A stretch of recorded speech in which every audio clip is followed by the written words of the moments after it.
ears. We're going to try to on Willow here, who's really wound up.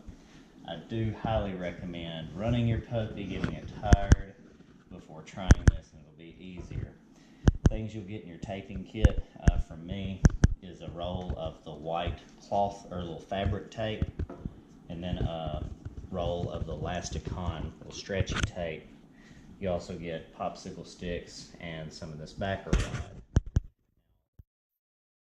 The ears is you'll need to cut these to size to the dog, and the length of these will change almost every week as quick as they grow. The first thing we're going to size is the popsicle stick, and what you'll do is holding her ear up, look in there close to the base, this little lobe, hold still baby, that little lobe right there that my finger's on. Oh! Baby, I didn't hurt her, that just startled her. I'm gonna take the popsicle stick and sit on top of the shelf, or on top of that lobe, and it forms like a shelf for the stick to sit on. And I'm gonna hold the stick up center of the ear, and where the end of the ear stops, I'm gonna cut the popsicle stick about 1/4 of an inch above that. So I'll just mark it with my finger. And with a good pair of scissors, you can cut that to size and throw away your little piece so your puppy doesn't chew it up and swallow it. Using that up against the other popsicle stick, you'll cut it to size as well. Set those off to the side. And the next thing you'll size is your foam backer rod. This is one part that some customers have issue with, thinking it hurts the dog. I assure you it does not. What we're going to be doing is sticking this foam backer rod down in this bowl of the ear. Now, just to represent how deep it is, hold still baby. I'm going to push my finger straight down into the bowl of her ear until it bottoms out. Where my pinky finger is, you can see the other one's matching it on the inside, and it is that deep in her ear. That's how deep this foam plug is going to be inserted in doing the posting. The way I have look is actually I'll pry it in and twist it on down until I feel it. Here, just get this angle, a side angle, until I feel it in the very base of the ear. Baby, hold still. Baby, stay. Alright, twist it down until you feel it get all the way in the bottom of that bowl, and you'll hold the ear up. And this foam backer rod needs to be cut about 3/4 the length of the ear. It's going to come on up to about here. So just mark it with your finger, pull it out, and you'll cut 2 of those.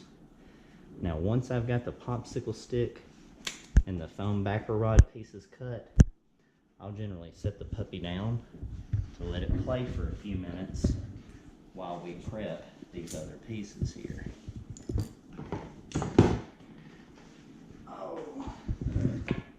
And the puppy, of course, knocks everything off.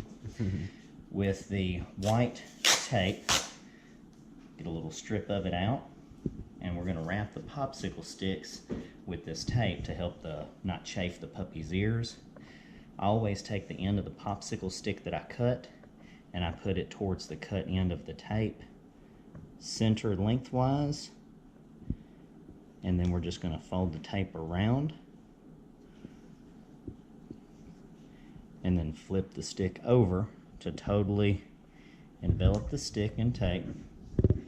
And then before cutting it, we're going to need to leave a little piece of this tape that's going to flap over the ear, and it usually winds up being the exact length of the stick. So with the other popsicle stick, I use it to measure, and then that's where I'm going to make my cut, or you can even tear this tape. And that's one piece. Make another one the same way. And the reason you put the cut end of the popsicle stick towards the cut end of the tape is because when we fold this over, the part of the stick that will wind up being in the puppy's ear is the rounded end and not the cut end. Just more of a chance for it to poke and irritate the puppy. So fold that over, and using our other piece, I'll just size it up beside it and tear or cut the tape in the same spot. I love doing this in the kitchen on the countertop, so that once I have these pieces prepped, I can just put them over here, hang them up on my cabinet, quick and easy to grab once we get the puppy up here and start working on it. Now the next pieces you'll prep are these foam plugs. If you remember how much was down in the puppy's ears, we're going to leave that much of the foam exposed. So right up here we're going to start wrapping the foam plug with tape. But we're not going to wrap it all the way. We're going to wrap it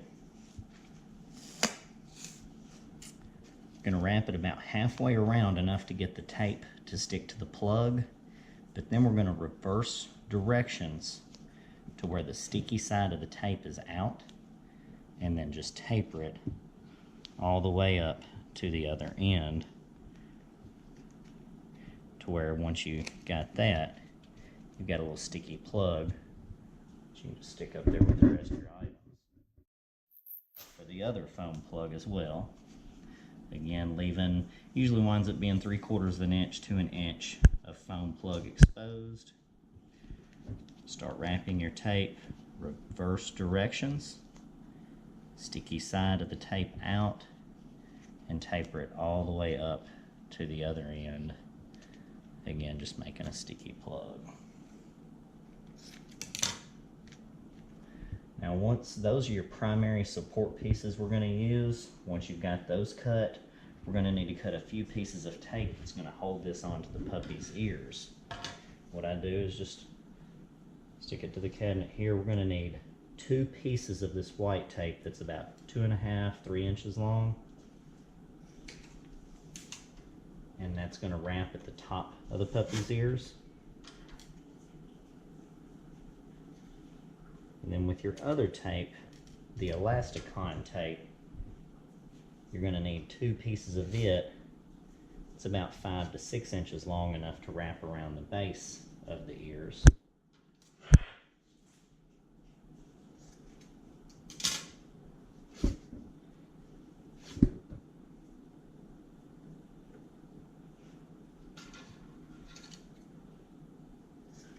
Alright, now once you've got those pieces cut, the last piece, we need 9 pieces before we start putting it on the puppy.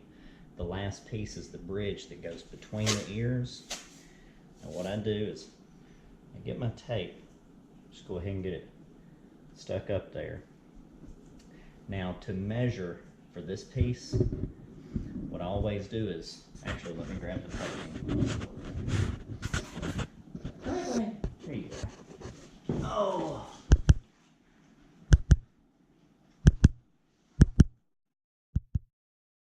Again, these lengths change almost weekly. These guys grow so quickly. The bridge that's going to go between the ears, we know it at least needs to be this length from the base of the ear to the base of the ear. Then I need a little extra material to wrap around each ear, basically 2 extra inches on each side. So what I'll do is I'll just kind of hold my hand up on the puppy's head, spread my fingers apart till I've got a good reference of how far apart it is, or you could even use your fingers like this. I just get that distance, and with it marked, I hold it up to my tape and I eyeball about 2 inches here to wrap around one ear, and then 2 inches on the other end, and way down here is where I'm going to make my cut, or my mark, or tear. Now this is actually the trickiest piece to make, but it's not that big of a deal. On one end, cut a small slit, and then you can tear it about 2 inches, and then you want to flip this around, keeping these 2 flaps from touching one another. Do the same thing on the other end, cut a small little slit and tear that about 2 inches, And this is where the tricky part comes in, is trying to get the center part that's not torn, get it to fold in half, but keep these four loose ends from touching one another. One trick I find is good is I move over to the edge of my countertop, and if you see, I'm going to let two of these flaps drop off the edge. Now I'm going to move my fingers in close together, and then I can fold the center together, and my fingers are actually in between those folds, or those tears rather. And boom, just fold that in half. See how I'm keeping those from touching one another. I'll just carry it back over to the cabinet, hang it up, and it should look like an H once we've got it hung up and done.